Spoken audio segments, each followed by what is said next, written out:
Hello there and welcome back to Max Plays Gone Home. Probably for the last time. I think I'm gonna go along on this episode. Primarily because I don't want to have like one more episode go up, and we're pretty much near the end of the game. So much that I have actually asked for a little bit of advice online, and I've gotten it, and there's actually a couple of things that are slight secrets slash Easter eggs. By the way, I've basically gotten like everything that I needed up to this point. Was this even open? No, it doesn't. Yeah. So it means that we're pretty much basically done with things. So I'm gonna do my analysis, and I may do a couple of silly things. But before that, there's a couple of things we need to catch up. So let's, first pick up this map. Yeah, this is the last thing. Yep. Yeah. Somebody told me that the key to the attic is on the secret place under the stairs. Yep. Midnight, June 5. Final preparations are complete. This is the night before today. Where we'll do it. Excuse me? Oh man, I hope it's nothing bad. We agreed our last night together would be our happiest ever. And we'd forget tomorrow was going to come at all. It worked for a while. We had a good time seeing Oscar off. Then ran up to the attic to look through our photos. To find one for Lonnie to take with her.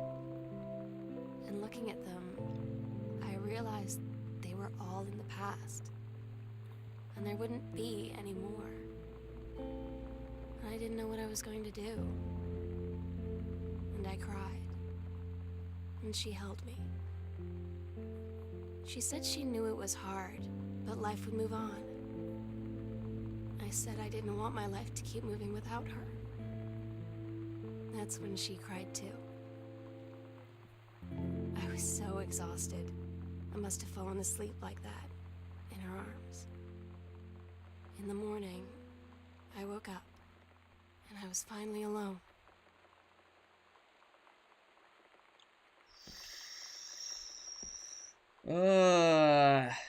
That is... Oh man. Now, I know that there is, as a matter of fact, a secret here somewhere. Now, I have heard... By the way, we're pretty much near the end of the game. We gotta go to that secret place that we unlocked, and then we gotta get the key and then go to the attic, and then the game ends. And then we'll discover whatever is in there. There's 2 secrets that I'm gonna be attempting. And one of them involves this place right here. Apparently, there's something up here in the ceiling. And we're gonna have to try and go and get it. And hopefully it won't be here for like 30 minutes. I don't even know where. I can't even see it. It's supposed to be like a purple ball. Where is that purple ball? Unless I'm crazy. Am I gonna have to do like fancy editing? I don't see a purple ball anywhere though. Oh, wait. I see you, you cheeky ball. Thank you, Internet, for telling me the secrets. By the way, fun fact, okay. Now, some of you may be saying, Max, what is the point of playing this game now you've played it? That sounds really big-headed when I say it, but there's actually a commentary mode where you can actually play this game and listen to the people who made the game give you commentary on it. I recommend that if you own this game, go check that out. I'm gonna be watching that myself later, because I really want to see what went into the process of making this game. So there you go. There's a reason for you to pick up this game and support the awesome people who made it. Because it's actually a really fun game, and I can't wait to see what else they make. I know that they're gonna be making like a spin on a dating sim. It's kind of like a pseudo space dating sim, except that instead of dating a girl, or a boy or girl you have to interact with an AI. You have to survive in this planet. So there's that. That's cool. You should check them out. And of course, as always, if you enjoy the games that I play, please support the people who made them. That is awesome. That's why I always offer links to all of that stuff, because it's kind of important for to keep supporting the people who make the stuff you love. So now we're not gonna go to the place underneath the stairs just yet, which is like right there, I guess. We're gonna take this ball to Sam's room, and we're gonna be completing one of the secrets of the game. There's 2 secrets. This is gonna be the first one. And by the way, thank you to the people of the universe who make guides without actually like... Yeah, dunk. Meow, meow. Meow, meow. Meow. Meow, meow, meow. Meow, meow, meow. Meow, meow, meow. Meow, meow, meow, meow, meow, meow, meow, meow, meow. Meow, meow, meow. Meow. Meow, meow, meow, meow. Meow, meow, meow, meow, meow, meow, meow, meow. Meow meow meow meow meow. Meow meow meow meow. Meow. It's singing along to the song.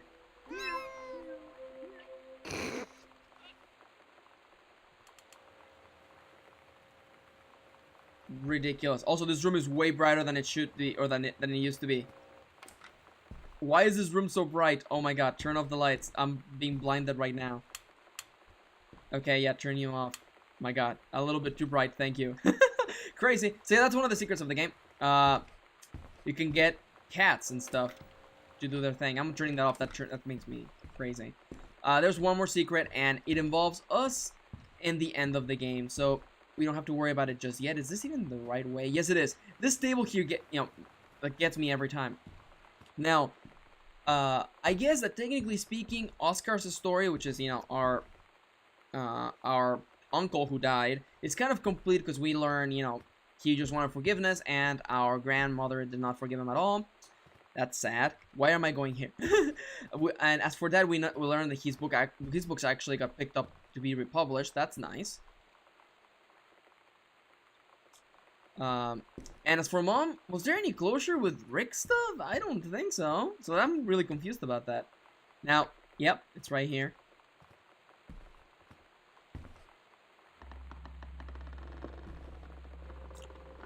Time to go. Ooh. Are you ready? I was gonna turn on my timer. I'm like, what? We're going the distance today. Oh, this is where they actually summon Oscar. Oh my god, this is terrifying. Possessions and Exorcism by Krista Quainton. Interacting with supernatural and releasing unwanted spirits. Noted psychologist Kristen Quinn guides the reader through the detection of spirit possession in oneself and others, the release of displaced and trapped spirits, and the procedures involved in successful exorcisms. The healing of lost souls is a particular focus, allowing loved ones and local entities to move to the next plane is sometimes the core of spiritual cleansing. A fascinating exploration of process connecting us to the other side with real practical value. Prana Books. I like their icon. So this is totally not bloody creepy at all. And here's the key to the attic. The sunset light in this house is the saddest thing I've ever seen. I just want to sleep. Oh my god, please don't no, when I'm in the attic, it almost feels like Lonnie could still be here. She's just downstairs. No. I'm just waiting to hear her pull down the hatch and come running up. Maybe I'll go up to the attic. And wait. I'm feeling tingles all over my face. Mason's. That's our Uncle Oscar.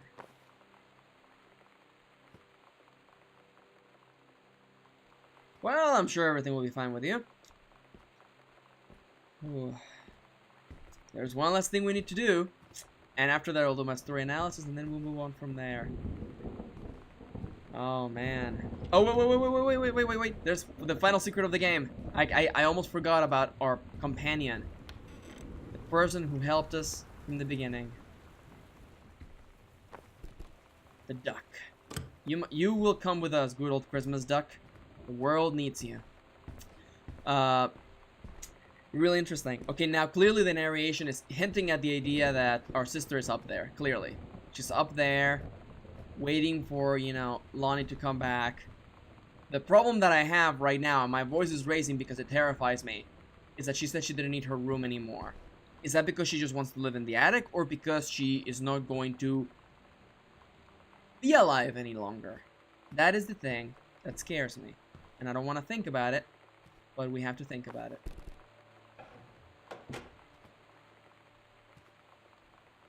Let's go.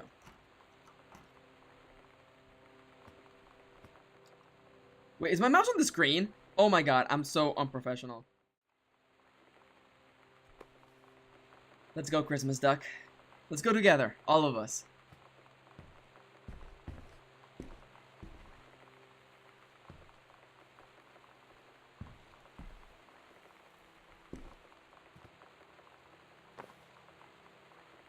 There you go, Christmas duck. Finally in the place where you belong. That's a little Easter egg. And now,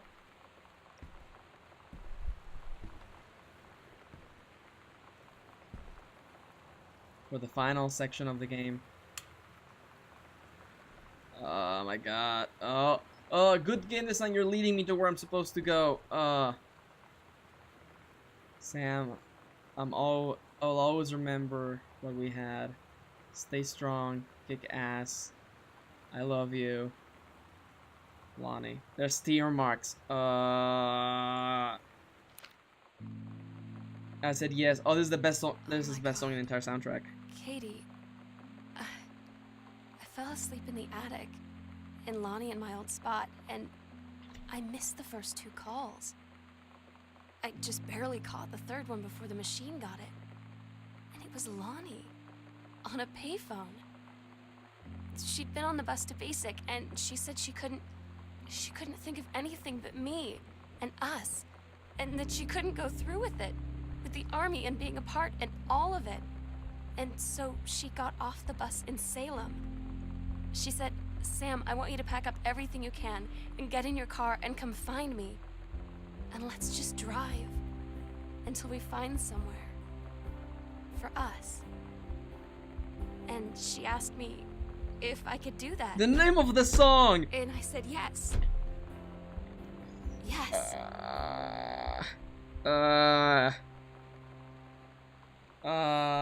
There's one more journal entry. Oh my god, it makes sense. It all makes sense. There's one more journal entry, by the way. Oh, by the way, good trick in making me think there's actually multiple, like 9 items in this game. Oh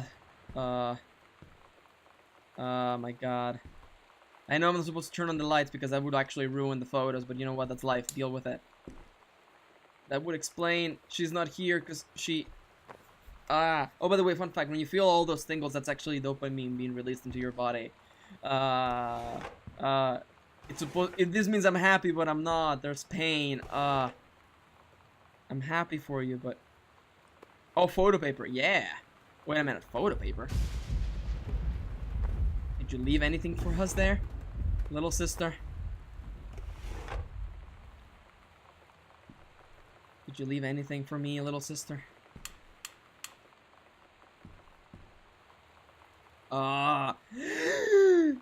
S and L. Oh no. One last.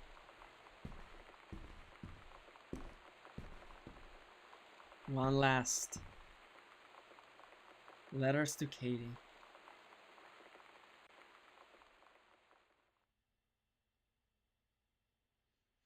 And those are the Katie, I'm journals so we sorry find. that I can't be there to see you in person. That I can't tell you all this myself. But I hope as you read this journal and you think back, that you'll understand why I had to do what I did. And that you won't be sad, and you won't hate me, and you'll just know that I am where I need to be.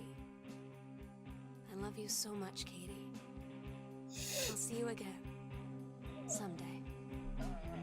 Love, Sam.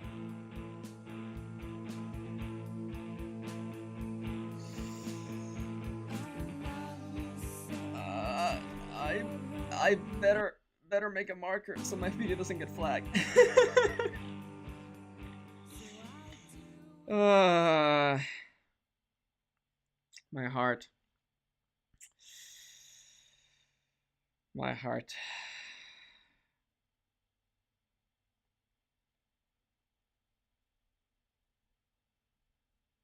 It's actually 2 sisters, that's cute. Or 2 girls who happen to both be named Sarah. Well, what do you think, dear writerly friend watching this video? Oh, this are actually all real bands. Cute. And yeah, Chris Remo did the soundtrack for the game. And I said yes is the best song in the entire soundtrack. It's amazing. It's absolutely worth the price of admission on its own. Really good song. It's weird. It's weird. It's funny because I checked online. People were, and I mean I didn't check to see the ending, but check if there was a secret ending to the game, and there's not. But people were like, what the hell was the ending about? I'm like, don't you get it? It's so clear. Okay, so let's be clear here. What was I afraid of? I was afraid that we were gonna get some sort of like suicide note. I was terrified of that. But I do have to admit though that the way that the story was formatted, this ending like makes sense, and I like the way that it was played on, because the entire process we kept getting letters about what what Sam was up to, and it doesn't make sense that us finding things would give us insight into what she was doing, but it's rather that once we made it to the end of the journey, all those items made sense and all those letters made sense. Wow. There's a bunch of cats, by the way. Orion, cute. Gandalf, who names their cat Gandalf? But it's really interesting. Wow, I like the way that the story was formatted. Really good game. Wow, yeah. It's weird because when I came in here, as I mentioned, I am. Oh, you're welcome. You're welcome. It's funny because when I came into this game, I had heard things about it, and not a lot of them were positive. And I thought to myself, well, you know what? You can let all of those impressions, affect you, or you can come in seeking to learn and to understand and to create your own impression. And I thought, you know what? Let's do that. And I came in and I gave the game a chance, and wow, it did really surprise me. And you piece of shit. Why must you break my heart like this? Literally, it's a heart, Locket. And you broke my heart. Let me add a marker real quick, make sure that I can turn the game sound back on. Yeah, this just spits me back onto the main menu. What happens if I press resume? Does that just send me back to I assume sends me back to the last point in the game, which is just before the attic, right? I assume that has to make sense. But yeah, we actually collected all of the journal entries. Yeah, this is the last point in the game, yeah. Hello, game. Wake up. Wake up, game. Okay. Okay, the game is like a slideshow right now, so I'm just gonna quit to the main menu, and then let's talk about my feelings about the game. Okay. I am pretty sure that I checked everything. So even now, I'm like, what the hell was it do with Rick? I don't know. Maybe there were hints through Carol's letters, because there are clearly only 3 letters. Because after that, it's very clear that Carol wanted to meet our mom and not actually talk through letters anymore. So there's only 3 letters about Carol and mom. And I assume through what happened that the thing with her and Rick didn't actually go anywhere, wasn't a real thing. And she just went to a couple's retreat with her husband just to, I don't know, to show that, everything is alright. They were just going to be cute for a weekend. Alright, makes sense. As for that thing was actually kind of sweet. I like the idea that his books ended up getting picked up again. They were pretty simple storylines, especially Oscar's, which was really straightforward. But even then, pretty cute, pretty subtle. The main story, of course, was Sam and Lonnie. I love the symmetry with the written stories and the stories with Lonnie and Sam and the moments of their story. And it was weird because we got the middle before we got the beginning, because we inspected the first floor before we went anywhere else. So that was interesting, definitely. Aside from that, I don't know, it's really weird for me completing this game. I completed it in 2 sittings, and it was a really interesting journey. I want to recommend people, if you don't want to like play through it again, because I have done that, play it with the commentary, because I'm going to be doing that probably over the next weekend or something, because I really do want to see what the developers have to make, because I love seeing the commentary of the people who made something, because they give you so much insight into, the process of the creation of the game and all those things. I want to see that. Of course, I won't be doing that because I want you to go pick up the game and listen to that for yourself. Again, support the people who make awesome games like this. I definitely enjoyed Gone Home. Really fun game. And if I have to say I think this game has 2 writing lessons for you.